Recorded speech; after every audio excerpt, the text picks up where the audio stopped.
ایک بھائی پوچھتے ہیں کہ کتنے لوگ دنیا کمانے میں لگے ہوتے ہیں، دین کی طرف ان کا بالکل رجحان نہیں ہوتا، آخرت کی طرف وہ دھیان نہیں دیتے، ان کے لیے آپ کا کوئی پیغام تاکہ وہ دنیا کمانے کے ساتھ ساتھ دین کی طرف بھی دھیان دے سکیں؟ جی ہاں، دنیا کمانا عیب کی بات نہیں ہے۔ نعم المال الصالح للرجل الصالح، پاکیزہ مال نیک انسان کے لیے کیا ہی بہتر چیز ہے۔ تو دنیا کمانا عیب کی بات نہیں۔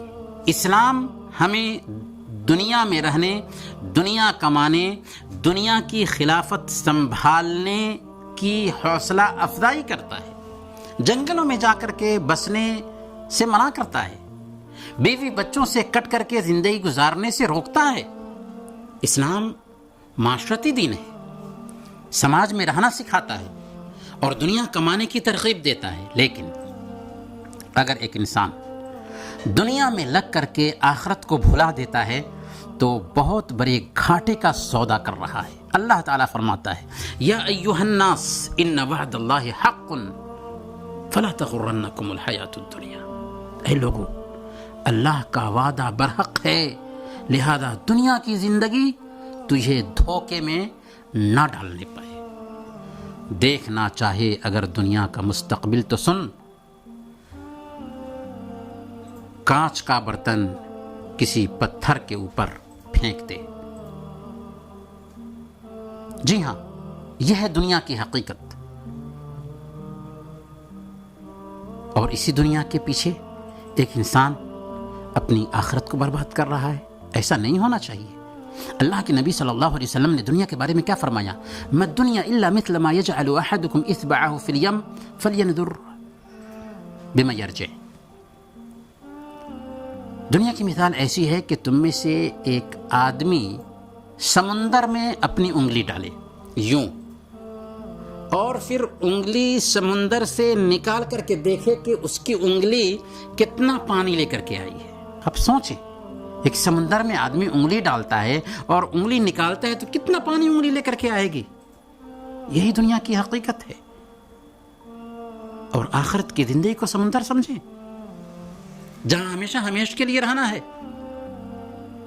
اس لیے دنیا میں لگ کر کے آخرت کو برباد کرنا، آخرت کو تباہ کرنا، یہ اپنے آپ کو مارنا ہے، اپنے آپ کو ذبح کرنا ہے۔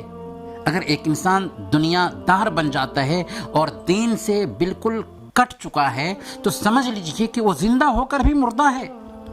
اور مال کیا ہے؟ مال ایک طرف اگر نعمت ہے تو دوسری طرف ہلاکت اور تباہی کا سبب بھی ہے۔ صحیح بخاری کی روایت ہے، اللہ کے نبی صلی اللہ علیہ وسلم نے ارشاد فرمایا تھا، فواللہ ما الفقر اخشى علیکم ولكن اخشى علیکم ان تبسط علیکم الدنیا کما بسطت علی من کان قبلکم فتنافسوها کما تنافسوها فتہلککم کما اہلکتہم۔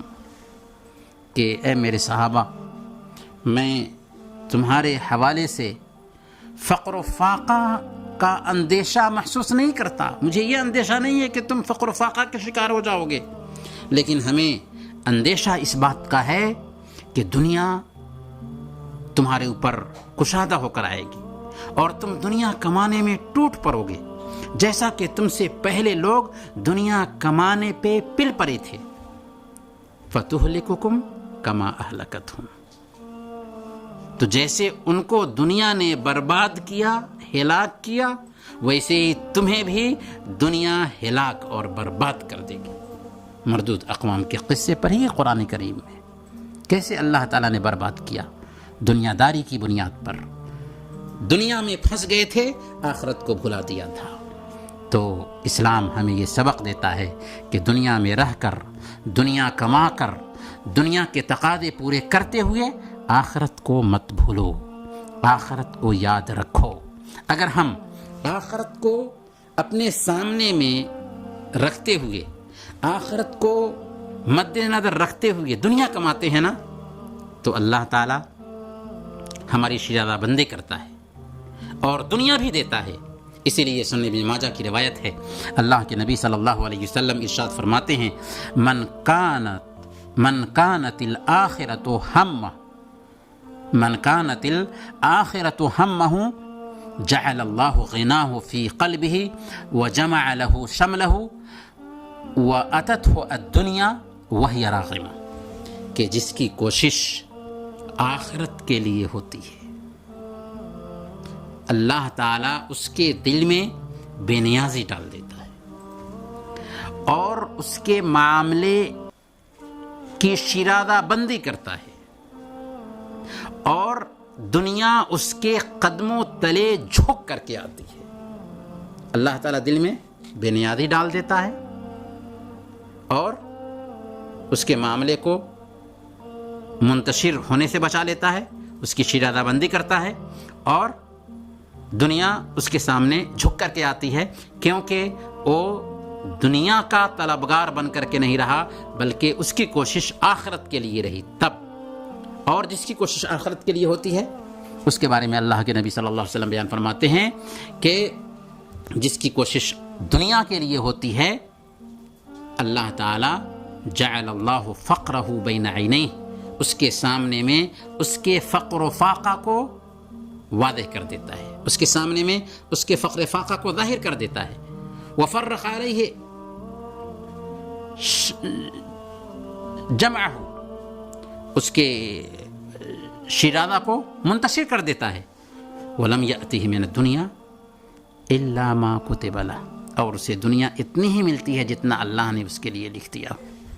تو کیا فائدہ ہوا اس دنیا کے چکر میں پڑ کر کے کہ ہماری آخرت بھی گئی اور دنیا بھی نہ کما سکے، کہ بے چینی رہی، دل میں عجیب طریقے سے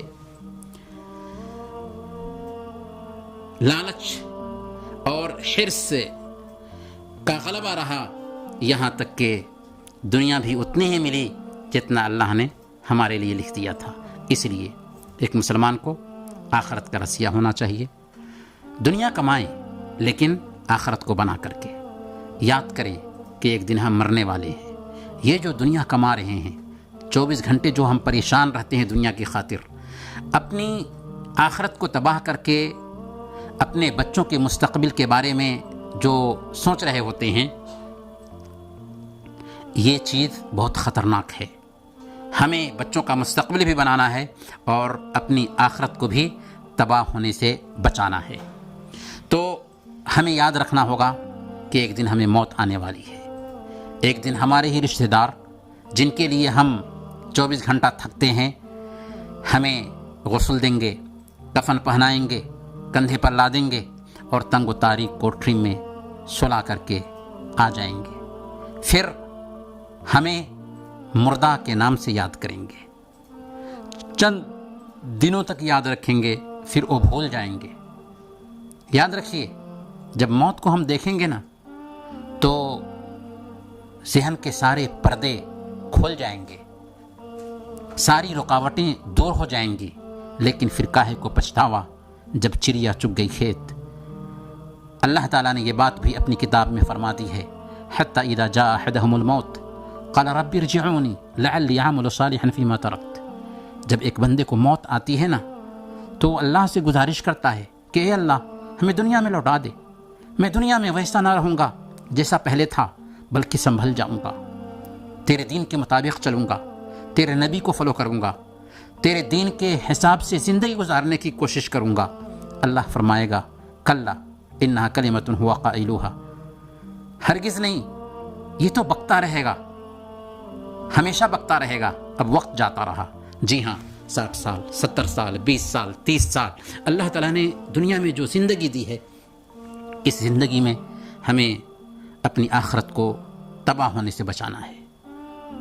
یہاں تک کہ ایک انسان جب جہنم میں جائے گا نا تو جہنم میں جانے کے بعد بھی یہی کہے گا ربنا اخرجنا نعمل صالحا غیر الذی کننا نعمل. اے اللہ ہمیں جہنم سے نکال دیجیے، دنیا میں بھیج دیجیے، ہم نیک عمل کریں گے وہ نہیں کریں گے جو کرتے تھے. اللہ کیا فرمائے گا؟ اولم نعمرکم ما یتذکر فیہ من تذکر وجاءکم النذیر. کیا میں نے تمہیں وہ عمر نہ دی تھی کہ جس میں سوچنے والا سوچ سکتا تھا اور تمہارے پاس ڈرانے والا بھی آ چکا تھا؟ ڈرانے والے سے کیا مراد ہے؟ اللہ کے بندے آئے تھے جس نے تم کو نماز کی دعوت دی تھی، جس نے تمہیں اللہ کے دین کی دعوت دی تھی، جس نے تمہیں شریعت کے احکام بتائے تھے. اور بعد مفسرین کہتے ہیں کہ وجاءکم النذیر سے مراد بال میں سفیدی آ گئی تھی، بال سفید ہو گئے تھے لیکن تم ابھی تک نہیں سدھرے، اور موت آ گئی، فیصلہ ہو گیا، تو اب تم گزارش کر رہے ہو کہ ہمیں دنیا میں بھیج دیا جائے. تو میرے بھائیو، اللہ کے لیے ہم سے جو کوتاہی ہوئی ہے اس کوتاہی پہ نظر ثانی کریں، سوچیں، غور کریں. موت کا کوئی دن مقرر نہیں ہے. ہماری زندگی برف کے جیسے پگھل رہی ہے، ایک دن پوری طور پر پگھل جائے گی. ہم قبر سے ہر دن قریب ہو رہے ہیں اور اپنی زندگی سے ہر دن دور ہو رہے ہیں. اس لیے ہمیں قبر میں جانے کی تیاری کرنی ہے. دنیا اور اس کے جھمیلے رہیں گے، اور اسلام نے ان جھمیلوں سے تعلق کاٹنے کے لیے نہیں کہا، بلکہ دنیا کے تقاضے پورے کرتے کرتے آخرت کو بنانے کی تاکید کی ہے. بڑا پیارا دین ہے اسلام، اس لیے اسلام کو فالو کریں، نماز کی پابندی کریں.